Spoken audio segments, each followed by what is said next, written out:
নিজের ভ্যানিটি ব্যাগে 26টি iPhone 16 pro max tissue পেপারে যত্ন করে লুকিয়ে রেখেছিলেন এক নারী, কিন্তু তাতে শেষ রক্ষা হয়নি। সিকিউরিটি চেকিং এর সময় ধরা পড়ে গেলেন। বুধবার এই ঘটনা ঘটে ভারতের দিল্লি আন্তর্জাতিক বিমানবন্দরে। 250-টিরও বেশি ডিজাইন অপশন নিয়ে ওয়ালটন স্মার্ট ফ্রিজ, বোঝে আপনার প্রয়োজন।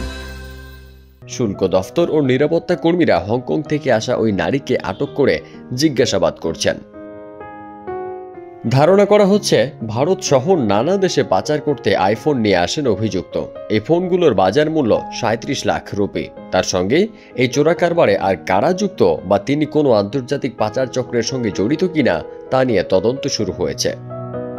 ফোনের বাজারে এখন সবথেকে বেশি জনপ্রিয় আইফোন 16 প্রো ম্যাক্স।